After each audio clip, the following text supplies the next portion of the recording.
समय ठहर गया। संसार मृत्यु के जंगल में 5 किलोमीटर अंदर। मिनट बीतते गए और टीम के चारों ओर छाए कोहरे का घनापन कम नहीं हुआ।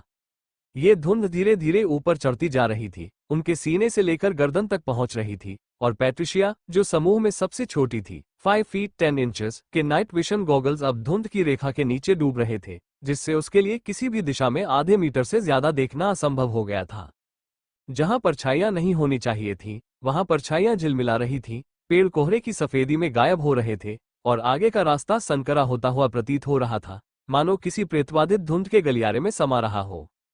सब लोग जुड़ जाओ। जिस हाथ से तुम अपना माना स्टोन पकड़े हुए हो, उसी हाथ से अपने आगे वाले व्यक्ति की कलाई पकड़ो, राइडेन ने निर्देश दिया, और उनमें से प्रत्येक ने अपने आगे वाले की कलाई या बांह को पकड़ने के लिए हाथ बढ़ाया, और वे एक पंक्ति में ऐसे आगे बढ़े जैसे बच्चे युद्ध के मैदान को पार कर रहे हों। लियो लगभग केंद्र में था, उसके आगे पैट्रिसिया और पीछे बॉब था। राइडन आगे से नेतृत्व कर रहा था, जबकि सिफर और काल पीछे से उसका साथ दे रहे थे। जब तक जरूरी ना हो, मत बोलो, राइडेन ने चेतावनी दी। अगर पकड़ ढीली हो जाए तो चिल्लाओ, अगर कोई अलग हो जाए तो रुक जाओ। नियम कागज पर तो सरल लग रहे थे, लेकिन क्रियान्वयन में वे अपर्याप्त साबित हुए, क्योंकि कुछ ही मिनटों बाद ऐसा हो ही गया। एक हल्की सी हरकत, एक झटक, एक फुसफुसाहट। मेरे पीछे कुछ हिला, बॉब ने धीमी आवाज में कहा। लियो ने अचानक मुड़ा और सहज रूप से पैट्रिशिया पर उसकी पकड़ मजबूत हो गई, जो उसी क्षण हिल गई। और उस एक भयावह क्षण के लिए उसका हाथ काल के हाथ से फिसल गया, जिससे वो तुरंत घबरा गई और उसने उसे फिर से पकड़ने की कोशिश की, लेकिन वो पूरी तरह से चूक गई क्योंकि उसने हवा के अलावा कुछ भी नहीं पकड़ा। रेडिन, काल की आवाज कोहरे को चीरती हुई गूंजी। थोड़ा गैप है, पैट्रिशिया ने सावधानी से 2 कदम आगे बढ़ाते हुए कहा, इस उम्मीद में कि शायद उससे मुलाकात हो जाए, लेकिन उसके हाथ खालीपन से ही टकराए। ये क्या बकवास है, उसने फुसफुसाते हुए कहा। उसे समझ नहीं आ रहा था कि उससे ठीक आगे चल रहा कोई व्यक्ति इतनी अचानक कैसे गायब हो सकता है। यहीं रुको, पैट्रिसिया, मैं तुम्हें सुन सकता हूँ, थोड़ा रुको। आस पास दूर से आवाजें आ रही थीं, जो राइडेन, सिफर और काल की लग रही थीं, लेकिन कम से कम 20 से 30 मीटर की दूरी से आ रही थीं। ये सुनिश्चित करने का कोई तरीका नहीं है कि वे वास्तव में वही हैं या नहीं। जवाब मत दो, लियो ने तुरंत कहा। उसकी आवाज कठोर और धीमी थी, और उसने गुस्से में अपनी आंखें सिकोड़ लीं। ये आवाजें शायद असली ना हो। इस जंगल में हम किसी भी आवाज पर भरोसा नहीं कर सकते, उसने चेतावनी दी, और पैट्रिशिया ने आंखें चौड़ी करके सिर हिलाया। पीछा मत करो, हिलना मत, अभी यहीं रुक जाते हैं। मुझे शक है कि इस शापित जंगल में भी टेलीपोर्टेशन की शक्ति है, इसलिए जब तक हम हिलते नहीं, तब तक हम ठीक रहेंगे। कोहरा आखिरकार छट ही जाएगा, लियो ने तर्क दिया, और बॉब और पैट्रिशिया दोनों ने सहमति में सिर हिलाया। तीनों एक दूसरे से सटकर खड़े हो गए और 3 बिंदु वाली मुद्रा बना ली। त्रिभुजाकार संरचना, तलवारें तनी हुई थीं। अब कोहरा उनकी नाक तक पहुंच रहा था। लियो का दिमाग चकरा गया। उसने एब्सोल्यूट विशन को फिर से आजमाया, लेकिन तुरंत ही उसे पछतावा हुआ, क्योंकि इस कौशल से चीखती हुई सफेद स्टैटिक के अलावा कुछ नहीं मिला, जिसने उसे मतली होने से पहले ही इसे बंद करने के लिए मजबूर कर दिया। ये कोहरा सामान्य नहीं है, बॉब ने बुदबुदाते हुए कहा। इसमें सांस लेना मुश्किल हो रहा है, और यह पता लगाने का कोई तरीका नहीं है कि यह जहरीला है या नहीं। उसने अपने हत्यारे वाले चोगे से एक पट्टी फाड़ी और उसे अपने मुंह पर एक अस्थायी मास्क की तरह बांध लिया। लियो ने कोई बहस नहीं की। उसने अपने स्टोरेज रिंग में हाथ डाला और एक असली गैस मास्क निकाला, जिसे उसने रवाना होने से पहले ऑरेंज पैंथर स्टोर से खरीदा था। नाला पास ही कहीं से लकड़ी के चरमराने की आवाज गूंजी, जिससे टीम तुरंत सतर्क हो गई। फिर धुंध के पीछे एक मानव आकार की आकृति उभरी, जिसमें राइडेन की ऊंचाई और आकृति की हल्की सी झलक थी। रेडिन, लियो ने अपने साथी से जवाब की उम्मीद में एक बार पुकारा, लेकिन दुर्भाग्य से केवल सन्नाटा ही छाया रहा, और अंत में, हम यहाँ हैं, थोड़ा रुकिए। आवाज धीमी और कोमल थी, राइडेन के लहजे में, लेकिन विकृत, जैसे कोई रिकॉर्डिंग को थोड़ा ज्यादा धीमे चला रहा हो। किसी ने जवाब नहीं दिया। ची ची, बॉब की उंगलियां उसकी लंबी चाकू के चमड़े के हैंडल पर कस गईं, और जैसे ही उसने हथियार पर अपनी पसीने से भीगी पकड़ को समायोजित किया, हल्की सी चरमराहट की आवाज आई। और हालांकि शब्दों का आदान प्रदान नहीं हुआ, लेकिन केवल उस आवाज से ही लियो और पैट्रिशिया उसके विचारों को समझ गए।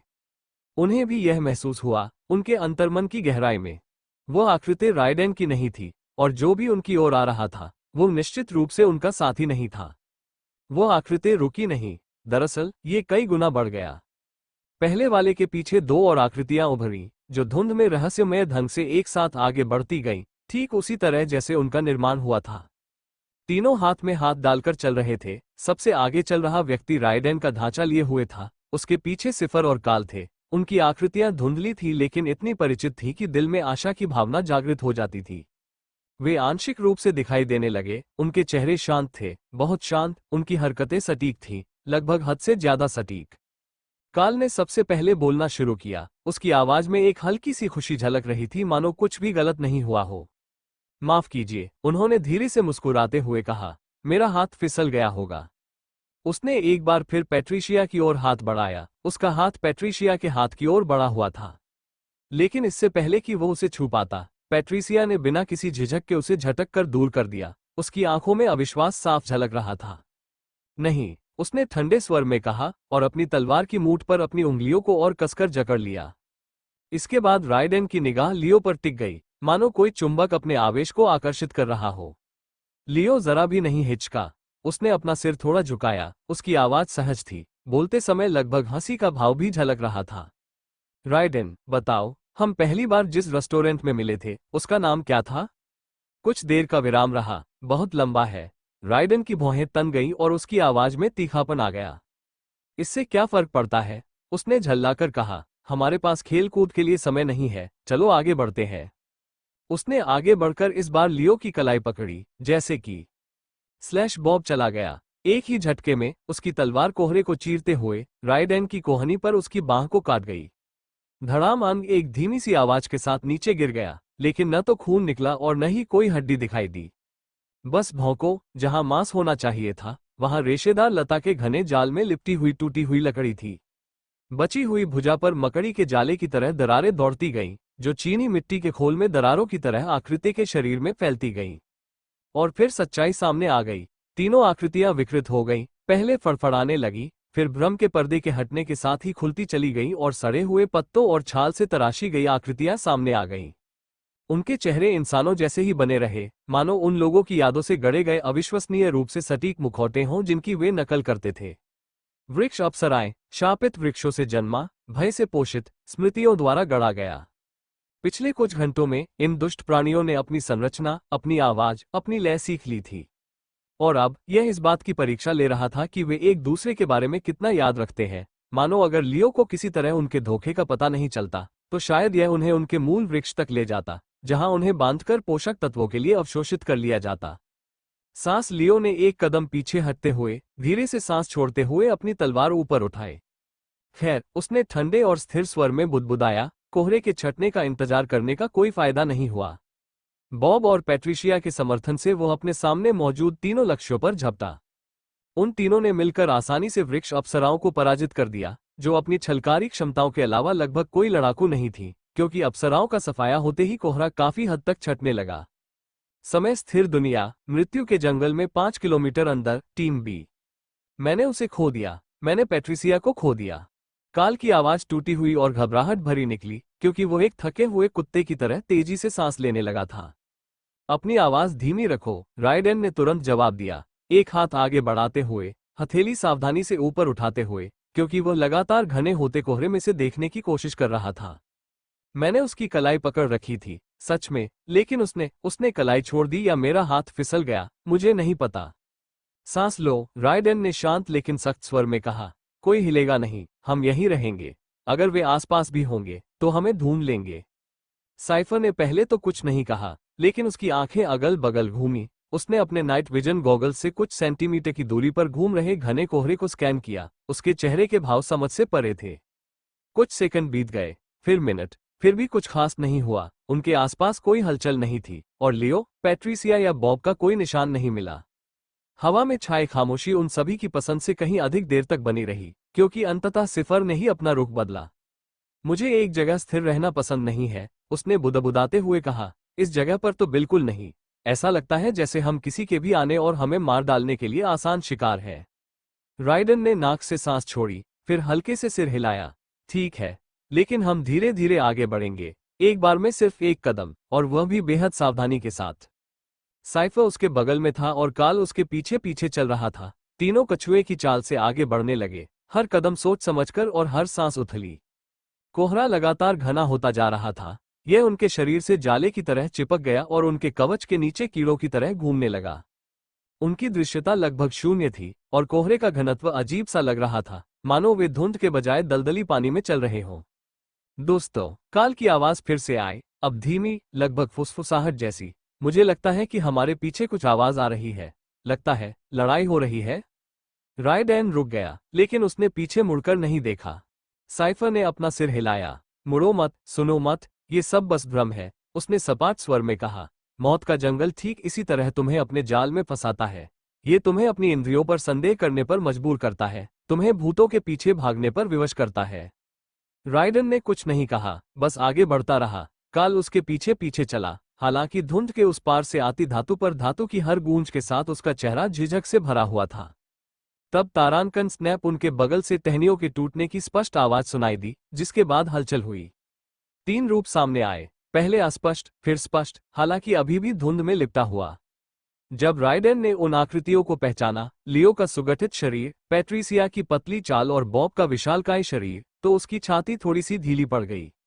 वे धीमी गति से एक साथ एक पंक्ति में आगे बढ़े, ठीक वैसे ही जैसे बाकी लोगों को प्रशिक्षित किया गया था। हमने तुम्हें ढूंढ लिया, रायडन ने राहत भरी आवाज में कहा, और उनकी ओर दौड़ते हुए उसके चेहरे पर खुशी झलक रही थी। बॉब ने कुछ नहीं कहा, बस अपनी जानी पहचानी मुस्कान दी और अपने मुंह में रखी टहनी को इधर उधर घुमाने लगा। लियो ने हाथ उठाया और अंगूठा ऊपर करके इशारा किया। पैट्रिशिया ने हल्की सी मुस्कान के साथ काल को स्पर्श करने की पहल की। दोनों टीमें बिना किसी झिझक के आपस में मिल गईं, क्योंकि रायडन ने जल्दी से गिनती की और 6 सदस्य पाए। अंततः वे फिर से एक साथ हो गए। इस बार पास ही रहना और हाथ मत छोड़ना, उसने आदेश दिया, चलते रहो। उन्होंने दोबारा अपनी संरचना बनाई, लेकिन महज 2 मिनट बाद ऐसा हो गया। काल लड़खड़ा गया, उसका पैर एक जड़ में फंस गया, और जैसे ही वह आगे की ओर गिरा, उसने अपने सामने वाले व्यक्ति की बांह को जोर से खींच लिया। केवल बांह ने ही प्रतिरोध नहीं किया, वो टूटकर अलग हो गया और उसके हाथ में बिखर गया। फिर अचानक उसकी बनावट लकड़ी जैसी हो गई। ये क्या बकवास है, काल ने बड़बड़ाते हुए कहा और तुरंत उसे नीचे गिरा दिया और पीछे की ओर भागा। रेडिन, पैट्रिशिया का हाथ उसके कंधों से अलग होकर मेरे हाथों में लकड़ी बन गया, उसने घोषणा की, और रेडिन वहीं जम गया, जबकि साइफर ने पलक झपकते ही अपना हथियार निकाल लिया। जिस आकृति को वे पैट्रिसिया समझ रहे थे, वो अचानक हिली डुली, फिर मुड़ गई। उसकी मुस्कान कांच की तरह टूट गई, उसकी आंखें काली पड़ गईं, और उसकी त्वचा से छाल मृत पपड़ी की तरह उतरने लगी। रायडन ने इंतजार नहीं किया। लाइन में लग जाओ, ये तो पेड़ की अप्सराएं हैं, उसने चेतावनी दी, जैसे ही आकृतियां बिखरने लगी। पैट्रिशिया, लियो, बॉब, हर चेहरा लकड़ी जैसा विकृत हो गया। सड़े हुए तनों पर मुस्कुराते हुए मुखौटे, जैसे उनके अंग अप्राकृतिक रूप से मुड़ गए हों, रस से लथपथ लताओं की तरह खींचते हुए वे झपट्टा मार रहे हों। उन्होंने तेजी से हमला किया, लेकिन रायडन और सिफर उनसे भी तेज थे। साइफर ने बेल की एक लहराती हुई भुजा से बचते हुए अपने खंजर को उस प्राणी की गर्दन में घुसा दिया, जिसके परिणामस्वरूप वह प्राणी धूल और छाल में तब्दील होकर बिखर गया। रायडन ने मैना से भरी एक चाप से दूसरे को कंधे से कूल्हे तक चीर दिया, जबकि काल पीछे हट गया और उनका संतुलन बिगाड़ने के लिए रसोई के चाकू का इस्तेमाल किया। यह कोई कठिन मुकाबला नहीं था, लेकिन यह एक सबक था। जैसे ही अंतिम नकली आकृति ढहकर गायब हो गई, कोहरा छटने लगा। धीरे धीरे उनके आसपास के स्थान में प्रकाश वापस आने लगा और आसपास के पेड़ एक बार फिर दिखाई देने लगे। लेकिन असली लियो, पैट्रिशिया या बॉब का अभी भी कोई पता नहीं चल पाया था, और तीनों को अपनी बड़ी गलती का एहसास हो गया था। धत तेरे की, रायडन ने बुदबुदाया, हम उन्हें ढूंढने के लिए बहुत दूर आ चुके हैं, उसने आगे कहा, जिस पर साइफर ने सहमति में सिर हिलाया। जब तक कोई चमत्कार हमें फिर से एक साथ नहीं ला देता, तब तक हमें यही मानना होगा कि अब हम अकेले हैं, साइफर ने कहा, जबकि काल अविश्वास में अपना सिर पकड़े हुए था और ऐसा व्यवहार कर रहा था जैसे दुनिया अभी अभी खत्म हो गई हो। हमें उन्हें ढूंढना होगा, हमें उन्हें किसी भी तरह ढूंढना होगा, उसने बुदबुदाया। तभी रायडन ने सहानुभूतिपूर्वक अपना हाथ उसके कंधे पर रखा। मैं भी उन्हें ढूंढना चाहता हूं, काल, लेकिन जरा अपने आसपास देखो, क्या तुम अगले पेड़ को हमारे पीछे वाले पेड़ से अलग पहचान सकते हो? इस जगह पर दिशा का सही अंदाजा लगाना नामुमकिन है, हमें बस इतना पता है कि हम पश्चिम की ओर जा रहे हैं, हालांकि यह भी एक निश्चितता से ज्यादा एक अनुमान जैसा लगता है। हमारी एकमात्र उम्मीद यही है कि अगर हम पश्चिम की ओर चलते रहे तो 7 से 10 दिनों के भीतर जंगल पार कर लेंगे। हालांकि अगर हम उस लक्ष्य को ध्यान में नहीं रखते और टीम के बाकी सदस्यों को खोजने में जुट जाते हैं, तो हम वास्तव में बिना किसी रास्ते के भटक सकते हैं। तो अगर तुम हमेशा के लिए इस शापित जगह पर नहीं रहना चाहते तो खुद को संभालो, हिम्मत जुटाओ और आगे बढ़ते रहो, रायडेन ने कहा, और उसने काल को जबरदस्ती वापस उसके पैरों पर खड़ा किया और उसे आगे बढ़ते रहने के लिए कहा। समय स्थिर दुनिया, मृत्यु के जंगल में 6 किलोमीटर अंदर, लियो की टीम। अंततः कोहरा छट गया, उनके गले में फंदे की तरह लिपटी हुई घुटन भरी सफेदी गायब हो गई थी, क्योंकि अब उसकी जगह एक भयावह स्पष्टता ने ले ली थी जो किसी तरह और भी बदतर महसूस हो रही थी। धुंध न होने के कारण सफेद पेड़ धुंधले न दिखने के कारण और भी बड़े दिखाई दे रहे थे, उनके तने असामान्य रूप से मुड़े हुए थे और वे सभी उदास और एक दूसरे से अलग पहचानना असंभव लग रहे थे। उनके चारों ओर का सन्नाटा भी गहरा था, क्योंकि कभी कभार सुनाई देने वाली फुसफुसाहटें और झूठे भ्रम गायब हो गए थे, मानो जंगल अपनी मूल अवस्था में लौट आया हो। हम उन्हें ढूंढ नहीं पा रहे हैं, है ना? पैट्रिशिया ने आखिरकार धीमी आवाज में पूछा। जैसे ही उसने अपने चश्मे को नीचे किया, उसकी थकी हुई आंखें दिखाई देने लगी। लियो ने पहले तो कुछ नहीं कहा, उसने बस चारों ओर देखा। उसकी आंखें अब दिखाई दे रहे इलाके को स्कैन कर रही थी, मानो वो उम्मीद कर रहा हो कि रायडेन, सिफर और काल अचानक किसी पेड़ के पीछे से निकल आएंगे। लेकिन दुर्भाग्यवश उन्होंने ऐसा नहीं किया। हम बहुत दूर आ गए हैं, बॉब ने अपने हाथों में मौजूद विशाल ब्लेड को ठीक करते हुए जवाब दिया। भले ही वे जीवित हों, जंगल ने शायद हम सबको अलग अलग कर दिया है। पैट्रिशिया ने आह भरी। हमें अलग कर दिया? हम क्या हैं, ताश के पत्तों की गड्डी?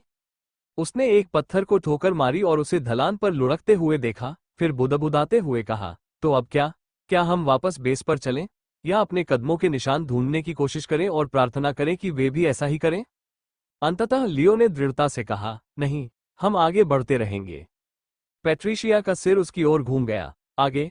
क्या तुम पागल हो? वो पास आकर हाथ पैर हिलाते हुए बोली, काल हमारा राशन धोने वाला खच्चर था, लियो। वो आपूर्ति के लिए मुख्य भंडारण घेरा धो रहा था। उसके बिना हमारे पास इस अभियान को पूरा करने के लिए पर्याप्त भोजन नहीं है। मुझे पता है, लियो ने हमेशा की तरह शांत भाव से जवाब दिया। हम सबके पास आपातकालीन किट है, 90 दिन तक गुजारा करने के लिए काफी है। अगर समझदारी से इस्तेमाल करें तो 150 दिन तक भी चल जाएंगे। मिशन पूरा करने और वापस आने के लिए ये काफी नहीं है, उसने गुस्से से कहा। अगर हम दौड़ भी लगाएं, तो भी 90 दिन के बाद हर दिन जोखिम उठाना पड़ेगा। और अगर तब तक हमें काल या बाकी लोग नहीं मिले तो? लियो ने उसकी आंखों में सीधे देखते हुए कहा, तो फिर हम मर जाएंगे। पैट्रिशिया उसे ऐसे घूर रही थी मानो उसके 2 सिर उग आए हो। क्या तुम सच में ऐसा कह रहे हो? लियो जरा भी नहीं हिचका। हम यहाँ प्रकृति की सैर करने नहीं आए थे। तुम्हें खतरों का पता था, मुझे भी पता था। मुश्किल होने से मिशन रुक नहीं जाता। बॉब ने हाथ बांधकर सिर हिलाया। मैं उसके साथ हूँ। बेशक तुम हो, पैट्रिशिया ने कड़वाहट से बुदबुदाया। मौत की चाह रखने वाले 2 मूर्ख। वो एक पल के लिए इधर उधर टहलती रही, अपने बालों में हाथ फेरती रही, फिर वापस मुड़ गई। और अगर हमें खाना न मिले तो? अगर हमें वह किला न मिले जिसकी हमें तलाश थी तो? अगर यह जगह बस बदतर होती चली जाए तो? लियो ने एक पल के लिए नजरें हटाईं, उसकी निगाहें ऊपर के अप्राकृतिक पेड़ों की चोटियों पर टिक गईं। फिर हम स्थिति के अनुसार काम करेंगे। पैट्रिशिया हंसी, छोटी, तीखी और कड़वी। बिना तैयारी के काम करो, ठीक है? वो उन दोनों को घूरती रही, ये जानने की कोशिश करती रही कि क्या सच में ऐसा हो रहा है। क्या वे सचमुच एक ऐसे मिशन के लिए अपनी जान जोखिम में डाल रहे हैं जो शायद पहले ही असफल हो चुका है? और फिर अनिच्छा से उसने आह भरी। ठीक है, मैं आऊंगा। बॉब ने भौहें चढ़ा ली। सचमुच? पैट्रिशिया की आंखें सिकुड़ गईं। हाँ, लेकिन अगर अगले कुछ हफ्तों में हमें खाना नहीं मिला, तो मैं तुम में से किसी एक को खा जाऊंगी। उसने सबसे पहले लियो की तरफ देखा, फिर बॉब, फिर लियो की ओर। शायद तुम ही जीतोगे, उसने फैसला किया। तुम बॉब से कमजोर दिखते हो, मैं शायद तुमसे मुकाबला कर सकती हूँ। लियो ने पलक भी नहीं झपकाए। तुम्हारे मुझे छूने से पहले ही मैं तुम्हें 51 टुकड़ों में चीर दूंगा। पैट्रिशिया मुस्कुराई। मुझे तो 69 की उम्मीद थी। और बस इसी तरह फैसला हो गया। तीनों आगे बढ़ने लगे और अपने आपातकालीन राशन पर भरोसा करते हुए इस उम्मीद और प्रार्थना के साथ आगे बढ़े कि वे जल्द ही दूसरी टीम से फिर से मिल जाएंगे। इसी बीच ट्विन फैंग ग्रह, ब्लैक सरपेंट्स गिल्ड मुख्यालय, प्रशासनिक विंग। स्थान, सेंट्रल डेटा ऑपरेशंस हॉल। शाम के 6:42 स्थानीय समय। कमरा शांत गतिविधियों से गुलजार था। दर्जनों विश्लेषक टर्मिनलों पर झुके हुए थे। होलो डिस्प्ले मिशन डेटा, ग्रह स्कैन और गिल्ड से संबंधित कार्यों के साथ झिलमिला रहे थे। कमरे में हल्की सी रूम फ्रेशनर और कड़क कॉफी की महक फैली हुई थी, क्योंकि ब्लैक सरपेंट्स बेहद कुशल और सतर्क थे। गुनगुनाहट बातचीत की धीमी गूंज के बीच एक तीखी आवाज सुनाई दी। नई उच्च स्तरीय संचार प्रणाली, विश्लेषकों में से एक ने चिल्लाते हुए कहा। उसकी आंखें चौड़ी हो गईं क्योंकि उसकी स्क्रीन पर लाल रंग की परतें चमक उठी। सार्वभौमिक सरकार का शीर्षक, वास्तविक समय रिले, प्राथमिकता अल्फा 3। इससे कमरे में मौजूद सभी लोगों का ध्यान आकर्षित हुआ। तभी एक वरिष्ठ संचालन अधिकारी, प्रशासक टालो वेन, आगे बढ़े। इसे प्रदर्शित करो, उसने आदेश दिया। केंद्रीय मेज के ऊपर होलोग्राम का विस्तार हुआ और एन्क्रिप्टेड कोड की पंक्तियों को डिक्रिप्ट करके एक औपचारिक संदेश दिखाया गया जिस पर सार्वभौमिक सरकार की मुहर लगी हुई थी। ग्रेटर देन सूचना, अंतर्विभागीय सुरक्षा ध्वज लेस देन विषय। मैक्सटन, काल, गलत पहचान की चेतावनी। स्तर, अंतर आकाशगंगा खतरा, स्तर 2। सारांश, खुफिया निगरानी विभाग में हाल ही में हुई छापेमारी में 3 आकाशगंगा क्षेत्रों में फैले जाली पहचान पत्रों का खुलासा हुआ है। कार्ल मैक्सटन के नाम से जाना जाने वाला व्यक्ति न तो प्रमाणित पाक कला विभाग का ठेकेदार है और न ही मास्टर रैंक का योद्धा। असली पहचान, कार्लन वेस्टील, उपनाम, राख की कसम खाने वाला कसाई। खतरे का स्तर, उत्कृष्ट श्रेणी का लड़ाकू। संबद्धता, दुष्ट पंथ से पुष्ट संबंध। अंतिम सत्यापित गतिविधि, जाली पहचान पत्रों के आधार पर स्क्वाड लीडर राइडेन वॉस के नेतृत्व में ऑपरेशन TSW अभियान है 0451 के लिए भेजा गया। तत्काल कार्रवाई आवश्यक है। यदि संभव हो तो रिकॉल प्रोटोकॉल शुरू करें। गैलेक्टिक पुलिस को सूचित करें। ब्लैक सरपेंट्स के कार्मिक बही खाते में लॉग उल्लंघन। कमरा एकदम शांत था। टालो वेन के होंठ फड़फड़ाए। तुम मुझसे कह रहे हो, उसने धीरे से कहा, कि हमने एक अलौकिक स्तर के पंथ के कार्यकर्ता को एक निर्जन, समय स्थिर दुनिया में अपनी एक विशिष्ट लाइसेंस प्राप्त टुकड़ी के साथ जाने की अनुमति दे दी। विश्लेषकों में से एक ने रजिस्ट्री के माध्यम से मिलान किया। वह राइडेन की टीम के साथ है, महोदय। वे पहले ही समय स्थिर दुनिया में प्रवेश कर चुके हैं। हम उन्हें अभी रोक या सचेत नहीं कर सकते। वे अपने दम पर हैं। धत तेरे की, टालो ने गुस्से में कहा और अपना हाथ अपने सिर पर फेरा, क्योंकि उसे लगभग यकीन ही नहीं हो रहा था। वे सुरक्षा में इतनी बड़ी चूक कैसे होने दे सकते थे? एक उच्च कोटि के अपराधी को उनके ग्रैंडमास्टर्स की विशिष्ट टीम के साथ भेजना निश्चित रूप से मौत की सजा के बराबर था। मानो वे पहले से ही मरे हुए न हो, वे निश्चित रूप से जल्द ही मर जाएंगे। अपराधी के खिलाफ गिरफ्तारी का आदेश जारी करो। स्थानिक विसंगति से आने जाने वाली सभी उड़ानों को सूचित करो कि कार्ल वेस्टील को बाहर नहीं निकाला जाना है। टैलो ने निर्देश दिया और प्रशासन के कर्मचारियों ने तुरंत इसका पालन किया। कुछ दिन पहले, वास्तविक ब्रह्मांड, planet radiance. Carl planet radiance पर एक साधारण यूनिवर्सल गवर्नमेंट क्लर्क के रूप में गुप्त जीवन जी रहा था। तभी अचानक एक दिन उसे पंथ से एक सीलबंद पैकेज मिला, जिसे 11वें एल्डर ने व्यक्तिगत रूप से भेजा था। उसने तुरंत अपने दरवाजे बंद कर दिए, अपनी गोपनीयता की मोहरें सक्रिय कर दी और अपनी इकाई के चारों ओर बिखरे हुए निगरानी नोड्स को बंद कर दिया। फिर कांपते हाथों से काले धागे से लिपटे चर्मपत्र को खोला। अंदर सिर्फ एक नोट था, बाहरी मदद के रूप में ब्लैक सरपेंट्स में घुसपैठ करो, समय स्थिर दुनिया में प्रवेश करो और डुप्रवेल जो चाहता है उसे प्राप्त करो। इसके नीचे एक दूसरा तह लगा हुआ था, जिसमें मिशन से संबंधित पूरी जानकारी थी।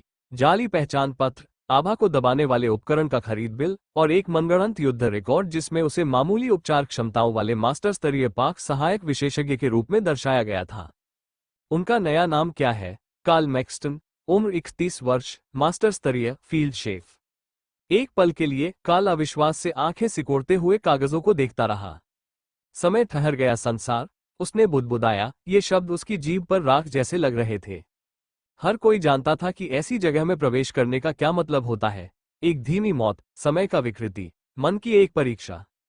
लेकिन जैसे ही उसने अगला पैराग्राफ पढ़ा, उसके दिल की धड़कन तेज होने लगी। डुप्रवेल नूना ने सेक्टर 12 की समय स्थिर दुनिया में प्रवेश कर लिया है। धोखेबाज मॉरिस के साथ अपने कथित संपर्क के बाद अब वो एक अत्यंत महत्वपूर्ण वस्तु की तलाश में है। हमें नहीं पता कि यह क्या है, बस इतना पता है कि यह इतना महत्वपूर्ण है कि डुप्रेवेल इसके लिए अपनी जान जोखिम में डालने को तैयार है। इसलिए हमें इसे पहले प्राप्त करना होगा। उस आखिरी पैराग्राफ ने काल के लिए सब कुछ बदल दिया, क्योंकि अगर ब्लैक सरपेंट्स की रीढ़ की हड्डी माने जाने वाले डुप्रेवेल खुद कुछ वापस लाने गए थे, तो इसका मतलब सिर्फ यही हो सकता था कि उस दुनिया के अंदर छिपी हुई वस्तु सिर्फ कीमती नहीं थी, बल्कि वह खेल को ही बदल देने वाली थी। शायद कोई दिव्य कलाकृति, शायद बीते युग का कोई अवशेष, शायद कुछ ऐसा जिसे खुद मॉरिस भी बेसब्री से चाहता था। और जो भी हो, यह निश्चित रूप से दुश्मन के बजाय पंथ के हाथों में बेहतर था, और इसलिए यह महत्वपूर्ण था कि काल इसे सबसे पहले वापस प्राप्त करे।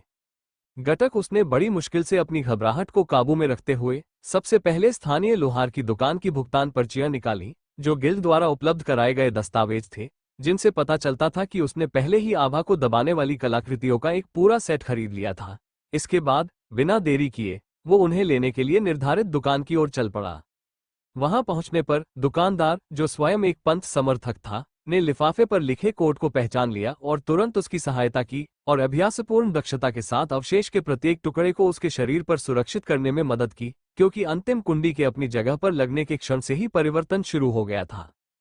कभी उनकी प्रभावशाली अलौकिक आभा धीरे धीरे फीकी पड़ने लगी, दमनकारी कलाकृतियों के जाल के नीचे समा गई, जब तक कि जो बचा वो एक साधारण विनम्र योद्धा की उपस्थिति मात्र रह गई, क्योंकि माना के प्रति संवेदनशील लोग भी अब उन्हें एक भुला देने योग्य रसोइये से अधिक कुछ नहीं देख पाएंगे। लेकिन छिपने के लिए अवशेषों से कहीं अधिक की आवश्यकता थी, क्योंकि उसने अपनी मुद्रा को थोड़ा झुकाया, अपने कंधों को एक ऐसे व्यक्ति की थकी हुई मुद्रा में मोड़ा जिसमें स्वाभिमान का अभाव था, अपनी आंखों को चौड़ा किया ताकि वह लगातार घबराया हुआ दिखाई दे, और एक तीखी, लगभग बचकानी आवाज अपनाई, एक ऐसी आवाज जो उसे कम उम्र का, कम अनुभवी और पूरी तरह से गैर खतरनाक बनाती थी, उस तरह का आदमी जो असली युद्ध के मैदान में जीवित नहीं रह सकता था, भले ही उसका जीवन उस पर निर्भर हो।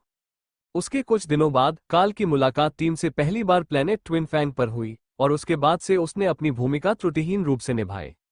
उसने एक डरपोक, बेचैन और हकलाने वाला व्यक्तित्व अपना लिया, जिसके तहत वह अपने पाक कला के थैले को हर समय अपने पास इस तरह पकड़े रहता था जैसे वो उसकी जीवन रेखा हो। वह अक्सर झुककर अभिवादन करता था, जब भी कोई उसकी ओर देखता तो अपनी निगाहें नीचे कर लेता था और हकलाते हुए बोलता था, जिससे दूसरों को ये पता चलता था कि वो आत्मविश्वास से भरा बच्चा नहीं था। हालांकि उन नकाबपोश आंखों के पीछे उसने प्रत्येक सदस्य का अध्ययन किया और सावधानीपूर्वक उनका विश्लेषण किया। राइडन, शांत, अनुशासित, अनुमान लगाने योग्य। सिफर, शांत, तेज। पैट्रिसिया, खतरनाक और आत्ममुग्ध। बॉब, शांत, विश्लेषणात्मक, जिसे कम आंकना नहीं चाहिए। लियो, पंथ का वो शत्रु जिसके कारण उसके एक भाई की मृत्यु हुई। वो चालाक था, लेकिन काल ने समय स्थिर दुनिया में अकेले होने पर उसे एक विशेष तरीके से मारने का निश्चय किया। टीम के साथ अपनी पहली मुलाकात के कुछ दिनों बाद, जब वे आखिरकार समय स्थिर दुनिया में प्रवेश कर गए, तो काल ने लियो के सतर्क होने से 5 मिनट पहले ही उत्परिवर्तित छिपकली के घात को आते हुए देख लिया था, क्योंकि उसने लियो से बहुत पहले ही पहाड़ी के पास परछाइयों को हिलते हुए देख लिया था। अगर वो चाहता तो टीम को इसके बारे में चेतावनी दे सकता था, लेकिन उसने ऐसा नहीं किया। इसके बजाय उसने उन दरिंदों को आने दिया। जब वे उस पर झपटे तो वह चीख उठा।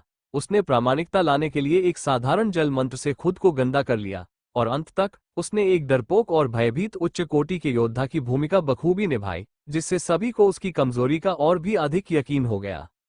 उनकी आंखों से यह स्पष्ट था कि वे उसे अराजकता के बीच फंसा हुआ एक हानिरहित, दुर्भाग्यशाली रसोइया मात्र मानते थे, और वो यही चाहता था कि वे इस बात पर विश्वास करें। जंगल के अंदर भी काल का व्यवहार एक जैसा ही रहा, क्योंकि उसने किसी को भी यह पता नहीं चलने दिया कि उसे वास्तव में इस अंधेरे इलाके में देखने के लिए नाइट विजन गॉगल्स की जरूरत नहीं थी। वो हाथ पकड़ते समय कांपता था, हर आवाज पर सहम जाता था और अपने हाव भाव को एक जैसा बनाए रखता था।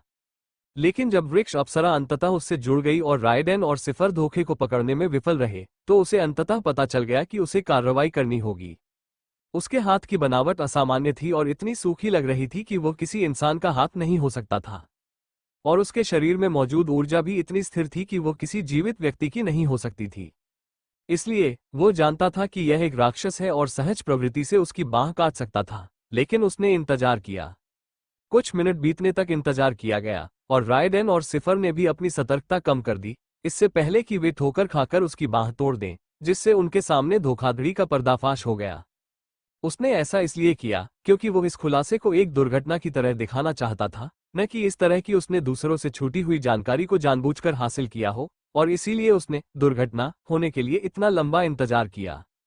राइडन और सिफर के लिए वो एक मूर्ख और डरपोक रसोइये से ज्यादा कुछ नहीं था, लेकिन सच्चाई ये थी कि वो मूर्ख नहीं था। वो कल्ट ऑफ एसेंशन के 11वें एल्डर के अधीन काम करने वाला एक उत्कृष्ट स्तर का एजेंट था, और इस शापित दुनिया में उसकी खोज अभी शुरू ही हुई थी।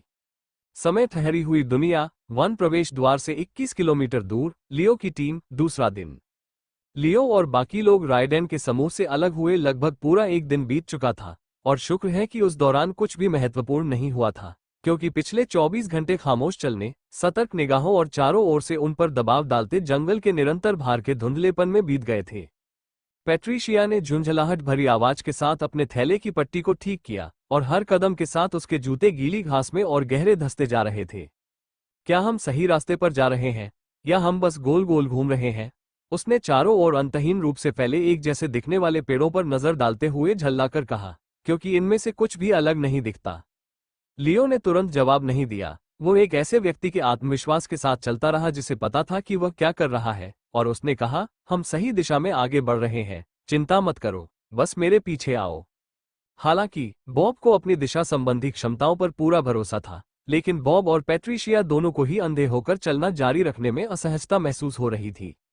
उसकी बात में दम है, यह इलाका घंटों से नहीं बदला है, तुम्हें कैसे पता कि हम गोल गोल नहीं घूम रहे हैं? बॉब ने दृढ़ स्वर में पूछा। तभी लियो रुका और एक गहरी सांस ली। देखो, उसने कहा, और राइडेन द्वारा टीम के सभी सदस्यों को दिए गए थैले से एक धुंधला भूरा रडा निकाला और उस उपकरण पर प्रदर्शित रीडिंग की ओर इशारा किया। आप दोनों के पास भी यह उपकरण है, इसे बाहर निकालें और यहां प्रदर्शित दूरी को नोट करें। इससे पता चलता है कि हम अपने द्वारा स्थापित प्रवेश बिंदु बीकन से 161.0 किलोमीटर दूर हैं। लियो ने पास के एक पेड़ के पास जाकर उसकी छाल पर एक्स का निशान बनाते हुए कहा। फिर उसने कुछ धीमी गति से कदम आगे बढ़ाए। देखा, अब 161.1 है। वो कुछ कदम बगल में हट गया, वापस 161.0 पर। उसने उन दोनों की ओर देखा। ये सीधी रेखा है, मैं चलते समय इसे मानसिक रूप से ध्यान में रख रहा हूं, क्योंकि जैसे ही हम इस रेखा से थोड़ा सा भी विचलित होते हैं, दूरी फिर से निर्धारित हो जाती है। फिलहाल मुझे 100 मीटर की दूरी तय करने में लगभग 124 कदम लगते हैं, और इसलिए जब भी मुझे वही दूरी तय करने में 127-130 कदम लगते हैं, तो मैं थोड़ा सा रास्ता बदल लेता हूं और यह सुनिश्चित करता हूं कि हम ठीक उसी 124 कदम वाले रास्ते पर वापस आ जाएं, जो पश्चिम की ओर सबसे छोटी सीधी रेखा की दूरी है। इसका मतलब है कि हम चक्कर नहीं लगा रहे हैं, हम अभी भी पश्चिम की ओर बढ़ रहे हैं, जंगल से बाहर निकलने की ओर। पैट्रिशिया उस निशान को घूरती रही और स्पष्ट रूप से शांत हो गई, क्योंकि लियो की व्याख्या उसे काफी हद तक समझ में आ गई थी। वाह, किसी के दिमाग की वजह से मुझे इतना उत्तेजित और कामुक कभी महसूस नहीं हुआ। लगता है पुरुषों में सिर्फ उनके खूबसूरत चेहरे से कहीं ज्यादा कुछ होता है, उसने लगभग मुस्कुराते हुए कहा। ठीक है, चूंकि तुम जानते हो कि तुम्हें क्या करना है, तो आगे बढ़ो, स्काईशेड, बॉब ने कहा, और वे अपनी यात्रा फिर से शुरू कर दी। लगातार 8-10 घंटे चलने के बाद टीम थोड़ी देर के लिए आराम करती थी और जमीन पर एक साफ जगह बनाती थी, आसपास की काई और मिट्टी को इकट्ठा करके एक सीमा बनाती थी, ताकि यह सुनिश्चित हो सके कि उनकी पीठ किसी पेड़ या जड़ को न छुए। हे भगवान, ये कितना सूखा है, पैट्रिशिया ने बुदबुदाते हुए कहा। सूखे मेवे की रोटी के एक सख्त टुकड़े को खाते हुए उसका दम घुटने लगा, और उसने अपने चेहरे पर स्पष्ट घृणा के साथ आपातकालीन राशन खाया। बेस्वाद और नीरस। मुझे लगता था कि घर पर अच्छा खाना कोई खास बात नहीं होती, लेकिन अब मुझे एहसास हुआ कि इस शापित दुनिया में यही एक चीज है जिसने मुझे मानसिक रूप से स्वस्थ रखा है। उसने गुस्से में रोटी का एक टुकड़ा तोड़ते हुए कहा और चिड़चिड़ेपन से उसे चबाती रही। लियो ने कोई टिप्पणी नहीं की, बॉब ने भी नहीं की। हालांकि उन दोनों को भी सूखा राशन पसंद नहीं आया, फिर भी वे भोजन के लिए आभारी थे और पैट्रिशिया की तरह इस बारे में कोई नखरे नहीं दिखाए। इसी बीच राइडेन की टीम जंगल के दूसरे हिस्से में है। लियो के समूह के विपरीत, जो सूखे राशन और बेस्वाद पैकेटों पर गुजारा कर रहे थे, राइडेन और सिफर राजाओं की तरह भोजन करते थे। काल द्वारा लगाए गए अग्नि पत्थर काले पड़ चुके खाना पकाने के कड़ाहे के नीचे हल्के नारंगी रंग में चमक रहे थे। जैसे ही उसने जड़ वाली सब्जियों के पतले टुकड़े डाले, उन्हें हल्की सी आवाज और चटकने दिया, फिर उसमें कुछ बोतलें सॉस डालकर घुमाया, जिससे वो एक भाप से भरा सुगंधित शोरबा बन गया जिसने हवा को गर्माहट से भर दिया। साइफर ने चुपचाप घूंट भरी, उसके चेहरे पर कोई भाव नहीं था, जबकि राइडेन कुछ फीट दूर बाहें मोड़े, पीठ एक काई से ढके पेड़ से टिकाए बैठा था और कुछ नहीं कह रहा था।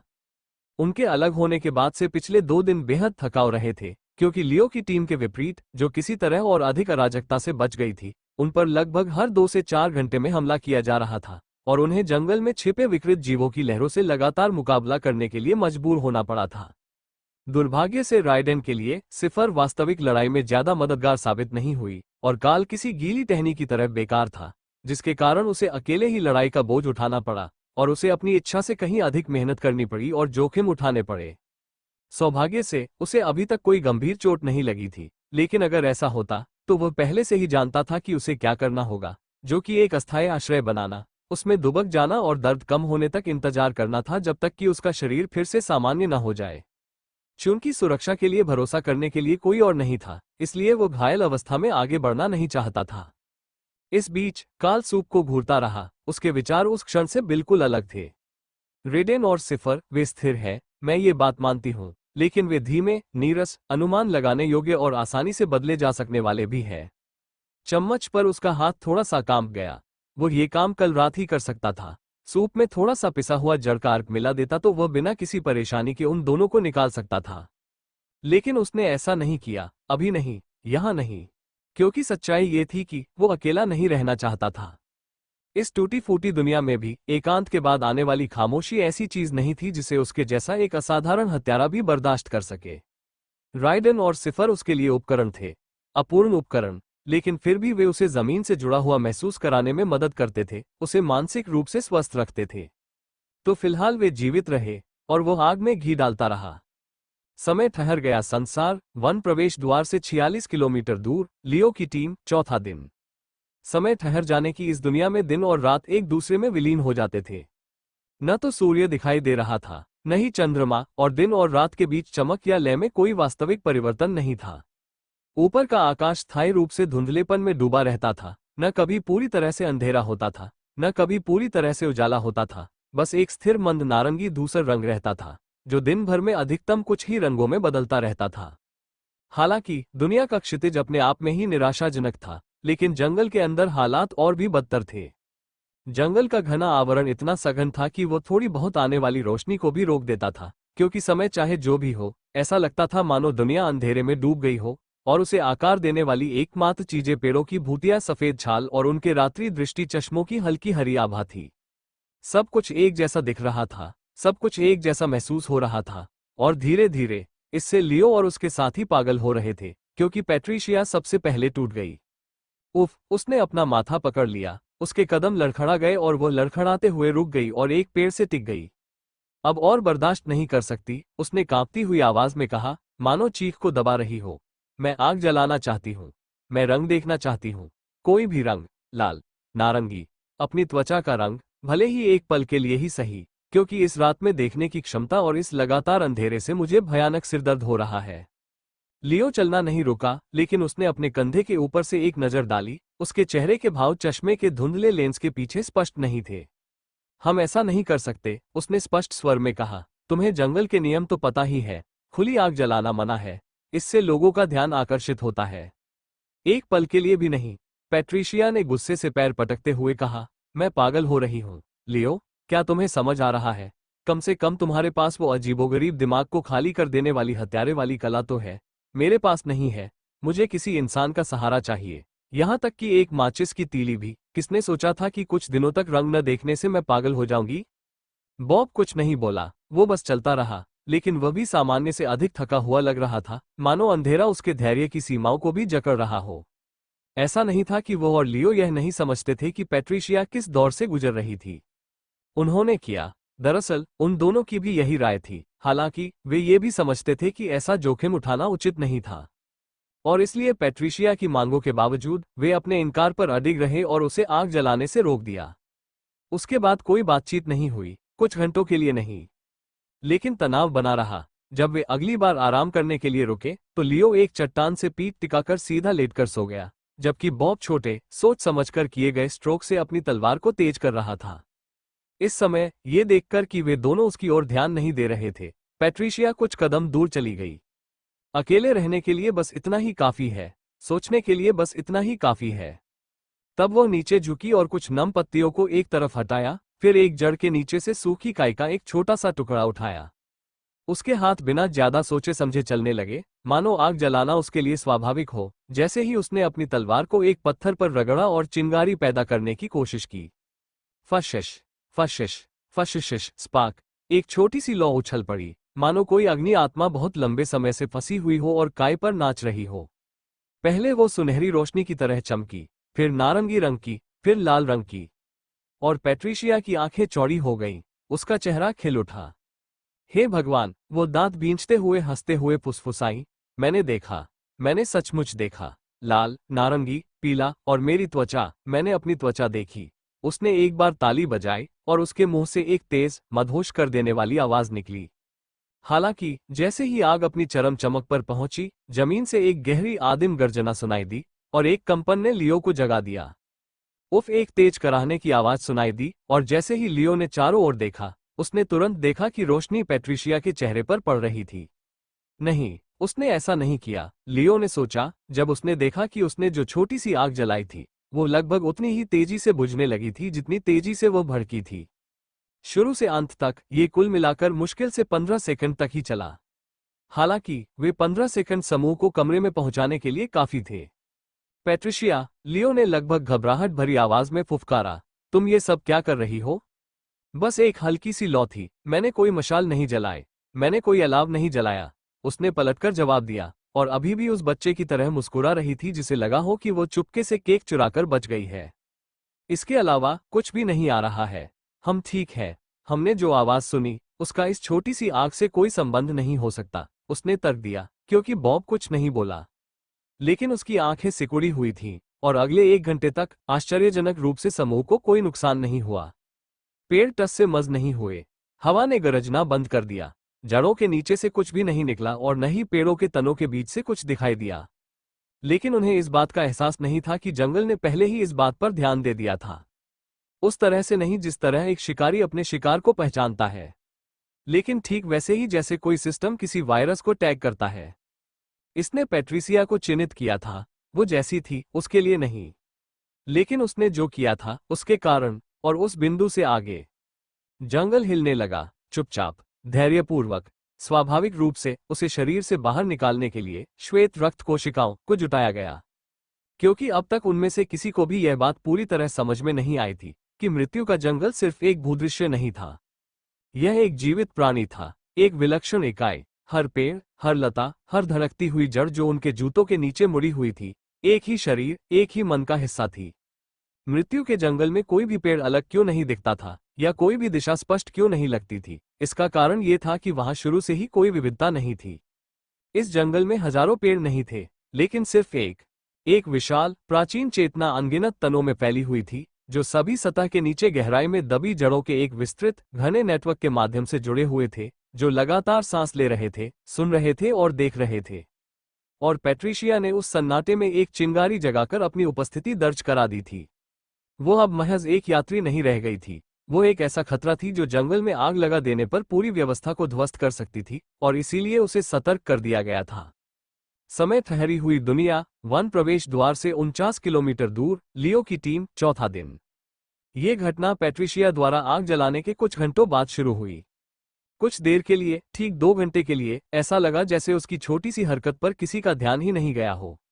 जैसे शायद, बस शायद, चेतावनियां बढ़ा चढ़ाकर बताई गई थी, और जंगल को 15 सेकंड से भी कम समय तक जलने वाली लौ की एक छोटी सी लौ की परवाह नहीं थी। हालांकि वो भ्रम तब चकनाचूर हो गया जब अचानक, बिना किसी चेतावनी के, एक लकड़ी की मकड़ी पेड़ों की चोटियों से एक अभिशाप की तरह नीचे गिरी। धड़ाम, ऊपर से एक तीखी आवाज आए, जैसे कोई शाखा टूट गई हो, लेकिन उससे भी ज्यादा तेज और सहज प्रवृत्ति से पैट्रिशिया ने ऊपर देखा। ये क्या हो रहा है? उसने आश्चर्य से कहा, जब उसने 6 तंतुओं वाले एक राक्षस के निचले हिस्से को अपनी ओर गिरते हुए देखा।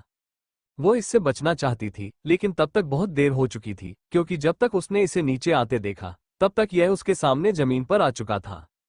वो प्राणी मकड़ी जैसा दिखता था, अगर उसे मकड़ी कहा भी जा सकता है, क्योंकि वो स्पष्ट रूप से लकड़ी से बना था और उसकी आंखों की जगह खोखले छेद थे। उसके पैर भाले की तरह लंबे और जुड़े हुए थे और उसका पूरा शरीर गीले रस की फीकी चमक से दमक रहा था। ये बदसूरत चीज आखिर क्या है? पैट्रिशिया ने हैरानी से कहा, क्योंकि वह प्राणी बिना झिझके सीधे उसकी ओर झपटा। हटो! लियो चिल्लाया। पलक झपकते ही उसने पैट्रिशिया को कलाई से पकड़कर एक तरफ खींच लिया, जबकि बॉब का चाकू नीचे से ऊपर की ओर आया, मकड़ी के एक पैर को चीरते हुए उसे किनारे की ओर धकेल दिया, जैसे सड़ी हुई लकड़ी को आपस में रगड़ने पर पुपकार रही हो। उस बिंदु से आगे की लड़ाई कुछ ही सेकंड तक चली। जैसे ही लियो ने उसके 2 और पैर काट दिए, जिससे वो पूरी तरह से स्थिर हो गया, इससे पहले कि बॉब ने अपना चाकू उसके माना कोर में घुसा दिया। ये क्या बकवास थी? पैट्रिशिया हौंफते हुए बोली। उसकी सांसें अनियमित हो रही थीं क्योंकि वो उस बेजान शरीर को घूर रही थी। लियो ने तुरंत जवाब नहीं दिया। बॉब ने भी ऐसा नहीं किया, क्योंकि दोनों में से किसी को भी इसके गिरने से पहले इसका आभास नहीं हुआ था। और उस चीज ने उन्हें उस प्राणी से भी ज्यादा डरा दिया। मैंने इसे सुना नहीं, बॉब ने बुदबुदाते हुए कहा। न महसूस किया, न देखा, कुछ भी नहीं। क्या वो चीज पूरे समय वहीं ऊपर टिकी हुई थी? लियो ने धीमी आवाज में पूछा। उसकी आवाज कठोर और स्थिर थी। जैसे ही उसने धीरे धीरे ऊपर घने पेड़ों के झुरमुट की ओर देखा, जहां न तो कुछ हिल रहा था और न ही कोई आकृति हलचल कर रही थी।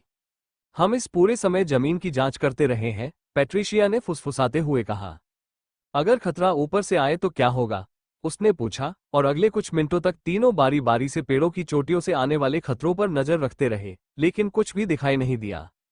कोई चरमराहट नहीं, कोई सरसराहट नहीं, ठीक वही लंबा सन्नाटा जिसका अनुभव वे जंगल में प्रवेश करने के दिन से ही कर रहे थे। मुझे लगता है ये सुरक्षित है, शायद कोई इक्का दुक्का शिकारी हो, पैट्रिशिया ने 1 और किलोमीटर तय करते हुए सुझाव दिया। लेकिन फिर दरार, धड़ाम, एक और मकड़ी गिर गई। फिर एक और, फिर एक और, चटकने धड़ाम की आवाज, चटकने धड़ाम की आवाज। 1, 2, 6, 9, 12, हर दिशा से वे उस स्थान पर बर्फीले तूफान के दौरान बर्फ की तरह बरसने लगे, क्योंकि दर्जनों लकड़ी की मकड़ियां एक साथ फड़फड़ाने लगी और पैट्रिसिया पर बेतहाशा हमला करने लगी। तैयार हो जाओ, लियो दहाड़ते हुए बोली, और जैसे ही एक मकड़ी उसके चेहरे पर झपटी, वो उसे रोकने के लिए आगे बढ़ गई। बॉब ने एक ही झटके में अपना खंजर दूसरे के सीने में घोंप दिया और दूसरा खंजर अपनी कमर से निकाल लिया। तीनों एक साथ आगे बढ़े, या यूं कहें कि दो एक की रक्षा के लिए आगे बढ़े। पैट्रिशिया ने लड़ने की कोशिश की, लेकिन घबराहट ने उसका निशाना बिगाड़ दिया। उसने अपने आक्रामक मंत्रों को बेतरतीब ढंग से चापों में चलाया, जिससे हमलावरों को लगने के बजाय जमीन जलने लगी, जबकि मकड़ियां और भी संगठित और आक्रामक होती गईं, और एक पल के लिए भी अपना ध्यान नहीं भटकाया। उनमें से किसी ने भी लियो पर हमला नहीं किया, उनमें से किसी ने भी बॉब पर हमला नहीं किया। वहां सिर्फ वही थी। उनमें से एक तो लियो के कंधे के पास से भी गुजरा, उसे पूरी तरह से नजरअंदाज करते हुए, सिर्फ पैट्रिशिया की छाती पर कूदने की कोशिश करने के लिए। और तभी मुझे ये बात समझ में आई। बॉब को सबसे पहले इसका एहसास हुआ। वे हमारे लिए यहां नहीं आए हैं, उसने गुर्राते हुए कहा और अपनी तलवार को एक मकड़ी की पीठ में घुसा दिया। लियो कुछ ही देर बाद उसके पीछे पीछे आया और पैट्रिशिया को अपने पीछे खींच लिया। वे उसकी तलाश कर रहे हैं, फिर भी उन्होंने लड़ाई लड़ी। फिर भी उन्होंने उसे गिरने नहीं दिया। और 3 लंबे मिनटों तक चली हिंसा, भौंकने, छिलकों और भारी सांसों के बाद आखिरी मकड़ी गिर पड़ी। बॉब ने उसके मुड़े हुए सिर को मिट्टी में कुचल दिया, जिससे एक तीखी आवाज निकली जो अचानक छाए सन्नाटे में गूंज उठी। पैट्रिशिया घुटनों के बल गिर पड़ी, उसके माथे से पसीना टपक रहा था और उसकी बाहें कांप रही थीं। उसने उनकी ओर देखा, उसकी आवाज कर्कश और घबराहट भरी चीख में बदल गई। क्यों, क्यों सिर्फ मैं ही? उसने फुसफुसाते हुए कहा। उसने हंसने की कोशिश की, बात को टालने की कोशिश की, लेकिन उसकी आवाज बहुत कमजोर थी। आप दोनों में से कोई क्यों नहीं? क्या ये लिंग से संबंधित मामला है? या ये सनकी लोग सिर्फ लाल बालों वाली लड़कियों के प्रति ही आकर्षित हैं? लियो कुछ नहीं बोला, वो बस घूरता रहा। लेकिन बॉब ने अपने ब्लेड से खून पोंछा और ठंडे भाव से उसकी ओर देखा। शायद, उसने पत्थर जैसी सपाट आवाज में कहा, क्योंकि तुम एक बेवकूफ कुतिया हो जिसने आग लगाए। ये शब्द किसी आघात की तरह लगे। पैट्रिशिया जम सी गई। उसके होंठ खुले, लेकिन कोई आवाज नहीं निकली।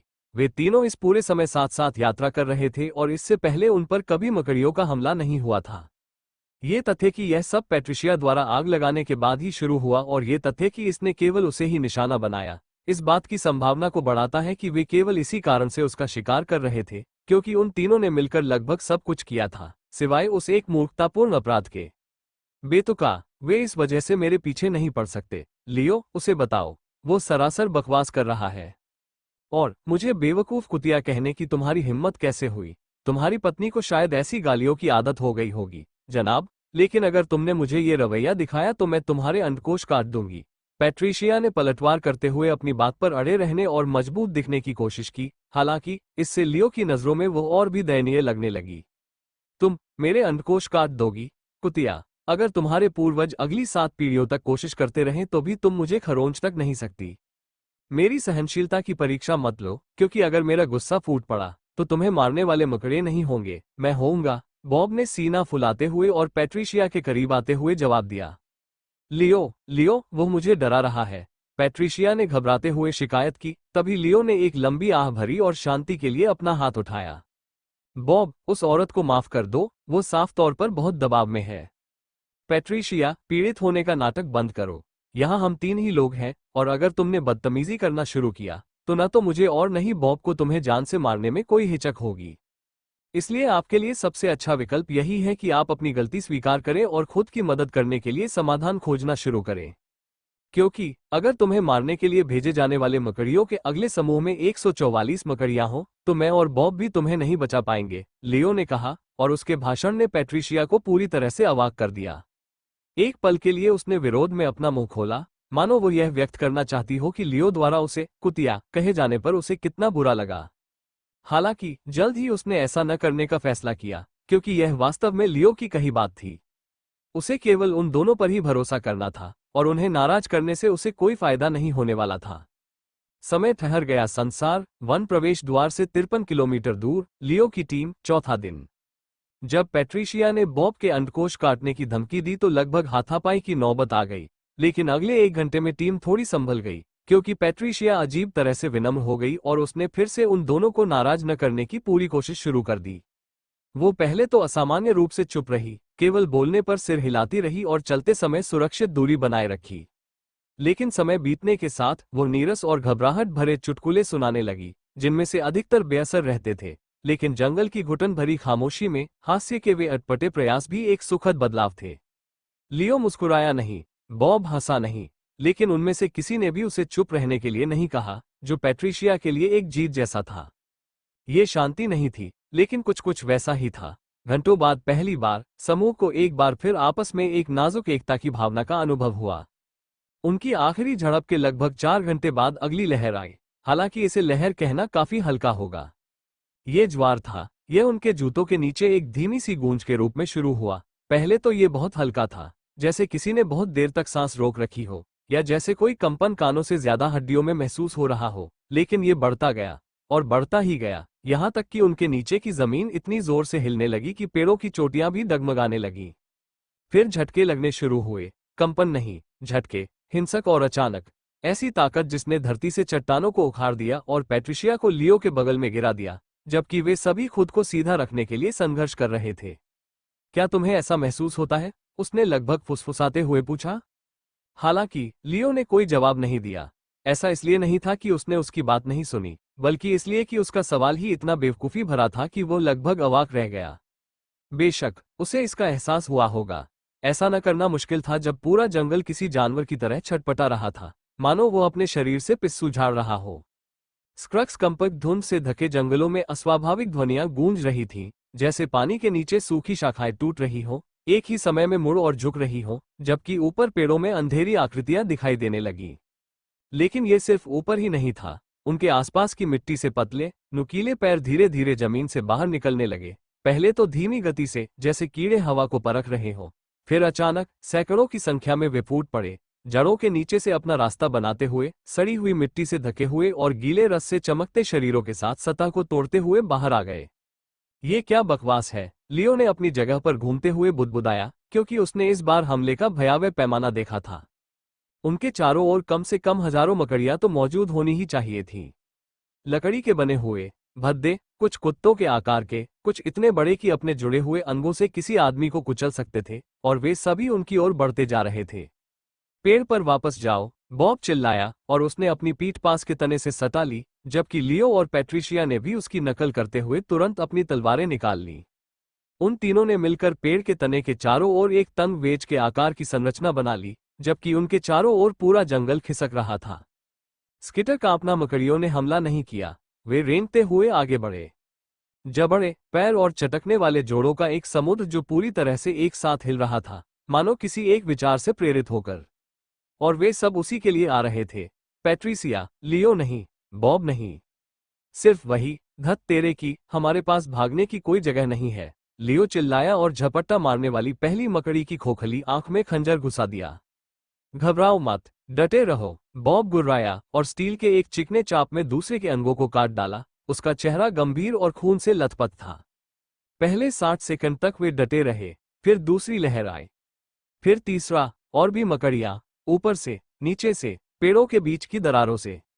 अनंत। लियो के ब्लेड एकदम धुंधले दिखने लगे।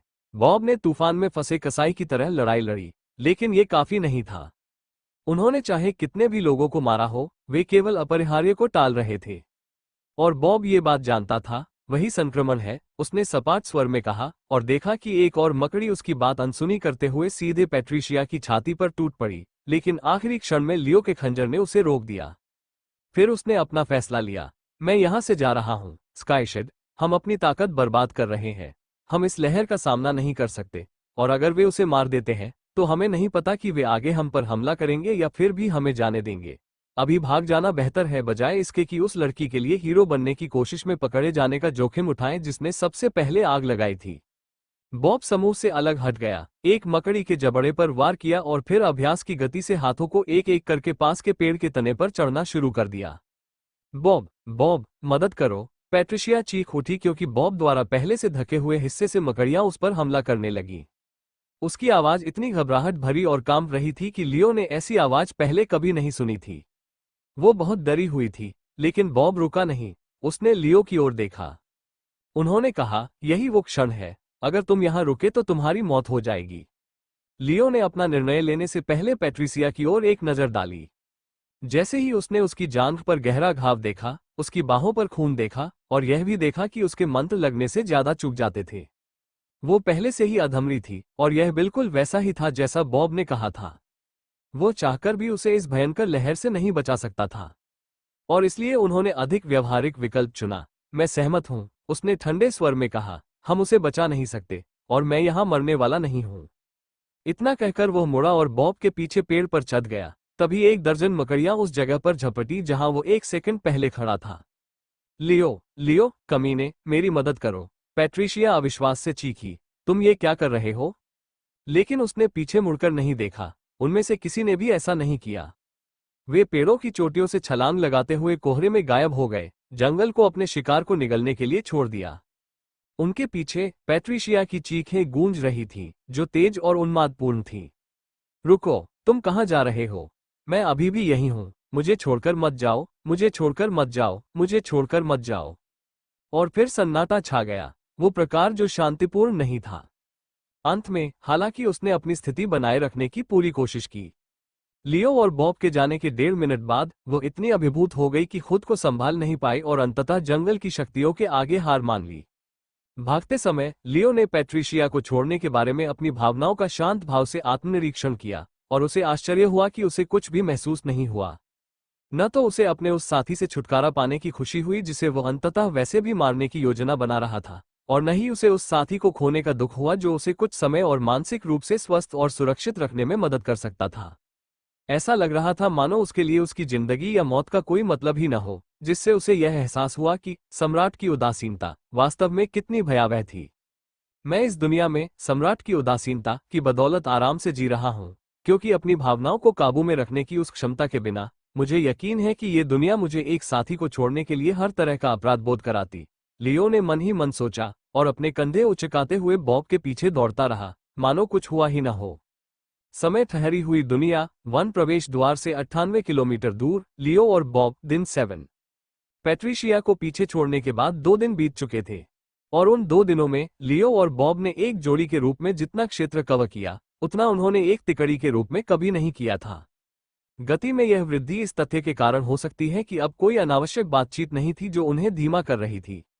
बार बार शौचालय जाने का कोई समय नहीं था, न ही आराम करने के लिए लंबे अंतराल थे, क्योंकि दोनों एक निर्दयी गति से आगे बढ़ते रहे, लगभग मशीन जैसी दक्षता के साथ इलाके को पार करते रहे जो उन दोनों के लिए उपयुक्त थी।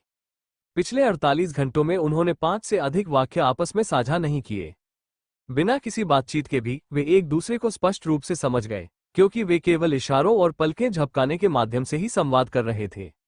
48 घंटों तक उन्होंने पैट्रिशिया को पीछे छोड़ने के अपने फैसले के बारे में बात करने से परहेज किया, हालांकि माहौल में तनाव अभी भी बना हुआ था। जिस निर्ममता से उन्होंने अपने एक साथी को त्याग दिया, उससे ये स्पष्ट हो गया कि वे वास्तव में किस प्रकार के व्यक्ति थे, और सौहार्द का दिखावा चकनाचूर हो गया। अब बॉब और लियो दोनों जानते थे कि मौका मिलने पर दूसरा आसानी से उनकी पीठ में छुरा घोंप सकता है। यही कारण था कि वे एक दूसरे से और भी अधिक सावधान हो गए थे। बेशक उन्होंने कभी इस बारे में सीधे तौर पर बात नहीं की, हालांकि कदमों की आहट के बीच की चुप्पी में और कभी कभार आराम के उन पलों में तनाव बना रहा, जब उन्हें एक दूसरे की निकटता में मौजूदगी को बर्दाश्त करने के लिए मजबूर होना पड़ता था। हालांकि आज जब वे कायदार जड़ों और आधे गिरे हुए पेड़ों के तनों से घिरी एक उथली खाई के पास डेरा डाले हुए थे, तो बॉब ने आखिरकार पैट्रिशिया को छोड़ने के अपने फैसले के बारे में खुलकर बात करने का फैसला किया। अब मुझे वो हर जगह दिखती है, बॉब ने बिना किसी भूमिका के कहा। लियो ने ऊपर नहीं देखा, लेकिन खाना खाते समय उसकी कलाई एक पल के लिए रुक गई। उसने उसे वापस पैकेट में रख दिया और बॉब के कुछ और कहने का इंतजार करने लगा।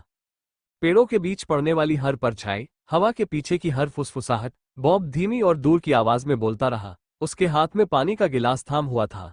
ऐसा लगता है जैसे वो कोई भूत है और वो मुझे सता रही है। लियो ने एक नजर डाली, उनकी नजरें मिली, लेकिन उसने कुछ नहीं कहा क्योंकि बॉब कड़वाहट से हंस रहा था। मुझे अपने फैसले पर कोई पछतावा नहीं है। मुझे नहीं लगता कि हमारे पास कोई विकल्प था, लेकिन ये घटिया दुनिया आपको भूलने नहीं देती, है ना? उसकी आवाज किनारों से कांप रही थी, मानो विचार घंटों से उसके दिमाग में पनप रहे थे और आखिरकार बाहर निकलने के लिए मजबूर हो गए हों। लियो ने उसे हल्के से सिर हिलाकर अभिवादन किया। मेरे साथ भी ऐसा ही हो रहा है, उसने झूठ बोलते हुए कहा। लेकिन आप इसके बारे में क्या कर सकते हैं? यह सही फैसला था। उसने बस इतना ही कहा। हालांकि बॉब के विपरीत उसका ऐसा करने का कोई इरादा नहीं था, क्योंकि लियो के लिए पिछले 2 दिन कष्टदायक नहीं थे, बल्कि पुनर्प्राप्ति के दिन थे। वो धीरे धीरे अपने नए वातावरण के अभ्यस्त होने लगा था, क्योंकि अब वो क्रूर सन्नाटा उसके दिमाग को उतना परेशान नहीं करता था और रंगों की कमी भी उस पर उतना भारी नहीं पड़ती थी जितना कि उसके पहली बार आने पर पड़ती थी।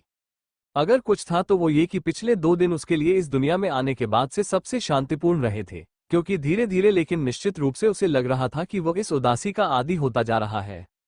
बॉब के विपरीत उसे किसी प्रकार का अपराधबोध नहीं होता था, नहीं उसे मतिभ्रम होता था, नहीं अंधेरे से कोई निराकार आवाजें फुसफुसाती थी।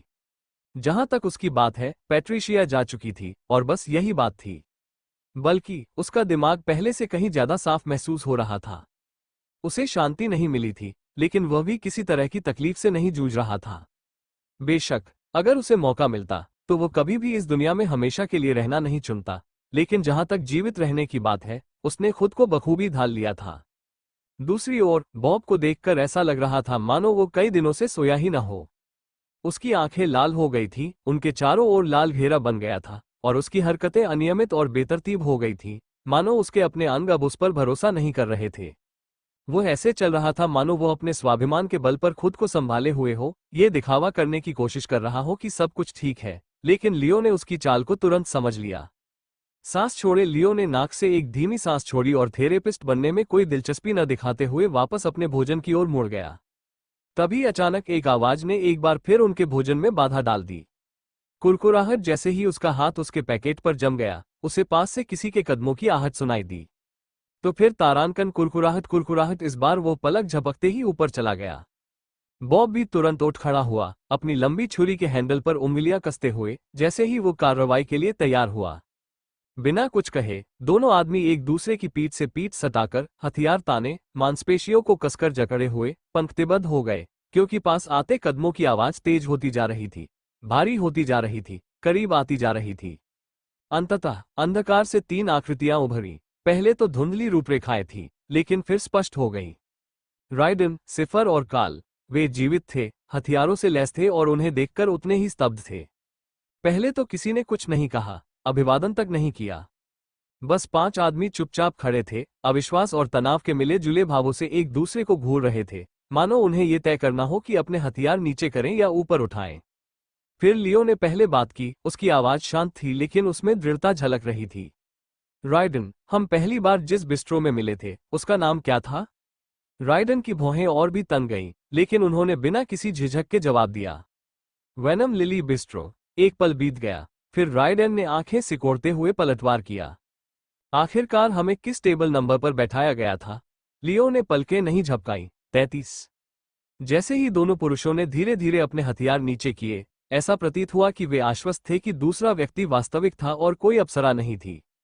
पैट्रिशिया कहाँ है? साइफर ने उसी क्षण पूछा। उसकी आवाज धीमी और अस्पष्ट थी क्योंकि वो पैट्रिशिया के निशान खोजने के लिए दोनों के चारों ओर देख रहा था। एक पल के लिए लियो ने कोई जवाब नहीं दिया। उसने बॉब की तरफ देखा और बॉब ने पीछे मुड़कर देखा। यह एक मौन संवाद था, संक्षिप्त लेकिन अर्थपूर्ण, मानो दोनों इस बात पर विचार कर रहे हों कि सच्चाई का कौन सा संस्करण साझा किया जाए और वे कितना सच बता सकते हैं। उनके बीच एक पल का ही फासला रहा, फिर लियो आगे बढ़ा। उसके चेहरे के भावों को समझना मुश्किल था, लेकिन आत्मविश्वास से बोलते समय उसकी आवाज स्थिर और धारा प्रवाह थी। उसने जंगल के नियमों को तोड़ा। उसने कहना शुरू किया। जब हम आराम करने के लिए रुके तो उसने आग जला दी। ये कुछ ही सेकंड तक चली, लेकिन इतना काफी था। उस पल से जंगल ने उस पर अपनी छाप छोड़ दी। उसने फैसले को बस उतनी देर तक लटकाए रखा ताकि वो बात लोगों के दिमाग में बैठ जाए। हमें तुरंत इसका एहसास नहीं हुआ, लेकिन कुछ घंटों बाद हमले शुरू हो गए। पहले एक मकड़ी, फिर दर्जनों, फिर हजारों। उन सभी का निशाना सिर्फ वही थी। हम पर एक भी मकड़ी नहीं आए। उसने धीरे धीरे सांस छोड़ी। हमने अपनी पूरी ताकत से लड़ाई लड़ी, एक के बाद एक लहरों से उसकी रक्षा की, लेकिन ये काफी नहीं था। वो घायल थी, घबराई हुई थी, उसकी हालत बिगड़ती जा रही थी। इसके बाद बॉब ने धीमी और सीधी आवाज में बोलना शुरू किया। हम तब तक वहीं रहे जब तक उसने आखिरी सांस नहीं ली, लेकिन उसे बचाने के लिए हम और कुछ नहीं कर सकते थे। राइडन की भौहें तन गईं। साइफर ने कुछ नहीं कहा। काल का जबड़ा ढीला पड़ गया, उसका मुंह थोड़ा खुला रह गया, मानो इस खबर ने उसकी बोलने की क्षमता को ही ठप कर दिया हो। तब काफी देर के विराम के बाद राइडन ने अंततः एक बार गंभीर और संक्षिप्त स्वर में सिर हिलाया। उसने जंगल के नियमों को तोड़ा और अपने कर्मों का फल भुगता। आप लोगों ने अपनी तरफ से पूरी कोशिश की, ये दुर्भाग्यपूर्ण है, लेकिन जो हुआ सो हुआ। और इसके बाद और कुछ नहीं कहा गया। समय ठहर गया। संसार वन प्रवेश द्वार से 98 किलोमीटर दूर, 7वें दिन की रात। बेशक यह महज एक संयोग नहीं था कि काल, राइडन और सिफर एक ऐसे जंगल के बीचों बीच लियो और बॉब से टकरा गए जो दिशा, प्रकाश और तर्क के नियमों को धता बताता है। वो काल था। ये हमेशा काल ही होता था।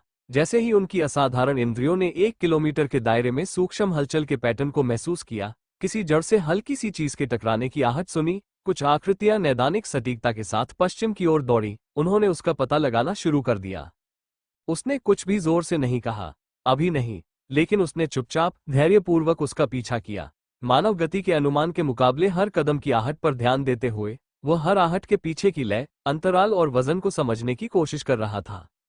जब उन्हें इस बात का संतोष हो गया कि आंदोलन मानवीय है, और इससे भी महत्वपूर्ण बात यह है कि यह शत्रुतापूर्ण नहीं है, तो उन्होंने सावधानीपूर्वक और सूक्ष्म मार्गदर्शन के साथ दूसरों को उस दिशा में आगे बढ़ाया। हालांकि राइडन या सिफर ने इस बात पर ध्यान नहीं दिया, क्योंकि वे बहुत थके हुए थे, बहुत कमजोर हो चुके थे और अचानक मिले इस सौभाग्य पर सवाल उठाने के लिए बहुत आभारी थे। बेवकूफ, काल ने सोचा। बर्तन में रखी सामग्री को हिलाते हुए उसके होंठ हल्के से मुड़ गए। वो आग के पत्थरों के ऊपर उबलते शोरबे को देख रहा था। जैसे जैसे बर्तन से भाप उठती गई और अपने साथ स्वादिष्ट स्टू की खुशबू लेकर आई, वैसे वैसे गर्माहट धीरे धीरे उतले खुले मैदान में फैलती गई। मुझे अब भी विश्वास नहीं हो रहा कि तुम दोनों इस तरह एक दूसरे से टकरा गए, साइफर ने अपने दस्ताने उतारते हुए और अपनी बाहों को फैलाते हुए कहा। मैं भी नहीं, राइडन ने लियो के बगल में बैठते हुए हल्की मुस्कान के साथ कहा। मैंने तो तुम दोनों से दोबारा मिलने की उम्मीद लगभग छोड़ ही दी थी। मुझे तो इस बात पर भी संदेह था कि क्या तुम दोनों आपातकालीन बीकन के लिए वापस जाओगे। लियो ने ज्यादा कुछ नहीं कहा। उन्होंने बस हल्के से कंधे उचकाए और सिर हिलाया, मानो ये सारा मामला असुविधाजनक तो था लेकिन इस पर ज्यादा सोचने लायक नहीं था। बॉब ने तो और भी कम कहा। काल ने उसे जो सूखी मेवे की रोटी दी थी, उसे वह धीरे धीरे चबाता रहा और किसी से भी नजरें मिलाने से बचता रहा। इस बीच काल खाना पकाने के बर्तन के बगल में दुबका रहा, हिलाते हुए उसका सिर थोड़ा झुका हुआ था, लेकिन उसकी निगाहें हर कुछ सेकंड में ऊपर उठती थीं, बारी बारी से उन सभी को देखती रहती थीं।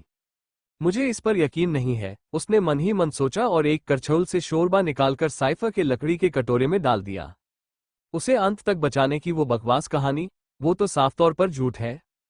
मैंने पैट्रिशिया को लड़ते देखा, वो कोई बोझ नहीं थी, लेकिन उसके लिए जान देना भी उचित नहीं था। और उन दोनों निर्दयी कमीनों ने हालात बिगड़ते ही उसे पीछे छोड़ दिया, उसने सोचा, और उसकी नजर पहले लियो पर और फिर बॉब पर पड़ी। बहुत शांत, बहुत संयमित। जब उन्होंने कहा कि वो चली गई, तो उनके स्वर में जरा भी कंपन नहीं था। वे स्पष्ट रूप से उसकी मृत्यु से दुखी नहीं है, बल्कि राहत महसूस कर रहे हैं। काल के होंठ लगभग मनोरंजन के भाव से फड़क उठे। और फिर भी राइडन को देखो, ऐसे बैठा है जैसे उसे अपना परिवार वापस मिल गया हो। साइफर के चेहरे पर कोई भाव नहीं है, लेकिन वह भी इस कहानी पर शक नहीं कर रहा है। मूर्ख, दोनों ही। उसने सूखे जड़ का एक और टुकड़ा बर्तन में डाला और धीरे से हिलाया। भाप से उसकी दृष्टि धुंधली हो गई, जबकि उसके विचार बिल्कुल तीक्ष्ण बने रहे। स्काइशट का वो लड़का और बॉब, वे सिर्फ निर्दयी ही नहीं है, वे बेरहम है। बर्फ के खून वाले कमीने जिन्होंने एक साथी को छोड़ने का फैसला किया और जरा भी नहीं हिचके, वे दोनों अपने मूल में हत्यारे हैं।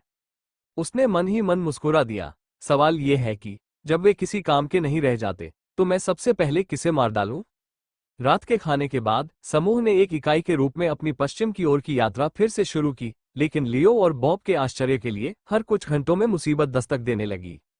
उन दोनों के लिए यात्रा का जो दौर अपेक्षाकृत शांत रहा था, वो उस क्षण से लगातार झड़पों की एक श्रृंखला में बदल गया जब वे अन्य लोगों से दोबारा मिले, क्योंकि अचानक से हर तरह के राक्षस उनके ठिकाने की ओर बढ़ने लगे। पहले तो यह एक विशालकाय अजगर था, फिर साधारण छिपकली का एक अलग संस्करण। हालांकि असली चुनौती उनके अगले विराम से ठीक पहले आई, जब जंगल में एक धीमी, कर्कश गर्जना गूंजी, जो अब तक उन्होंने सुनी किसी भी आवाज से कहीं अधिक तेज और आदिम थी। थूम थूम थूम उत्तर पूर्व से आ रही किसी विशालकाय चीज के भार से पेड़ की छाल चटकने और शाखाएं टूटने की आवाज के साथ ही जमीन हर कदम पर कांप रही थी।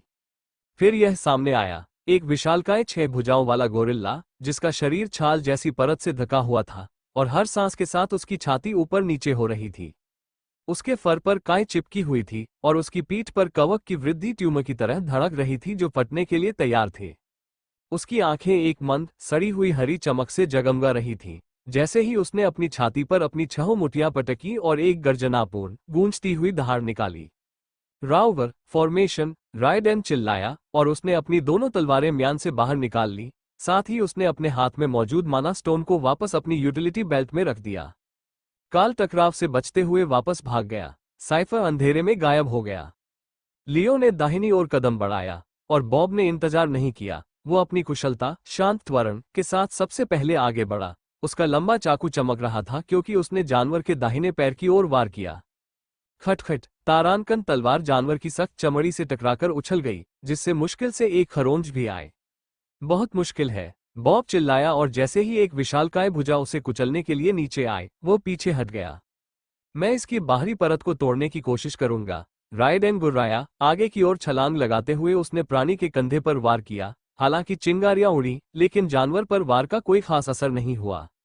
लियो की आंखें सिकुड़ गईं। जैसे ही वो पीछे की ओर दौड़ा, उसका संतुलन बिगड़ गया और उसने हमला करने के लिए सबसे छोटा मौका ढूंढ लिया।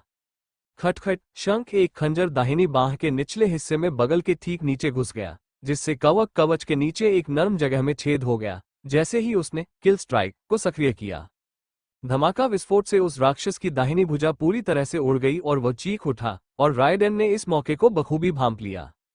उसने विपरीत दिशा में सटीक वार किया, जबकि साइफर अंधेरे से फिर प्रकट हुआ और उसने ऊर्जा से भरपूर संघनित बिजली का एक बोल्ट सीधे प्राणी के खुले जबड़े में दाग दिया। कबूम, ये लड़खड़ा गया और तभी बॉब ने अपनी तलवार को ऊपर की ओर सीधे रीढ़ की हड्डी के निचले हिस्से में घुसा दिया, ताकि उस जानवर की जिंदगी हमेशा के लिए खत्म हो जाए।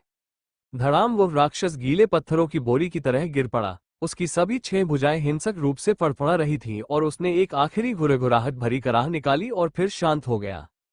सांस फूलते हुए समूह शव के चारों ओर एक घेरे में खड़ा था।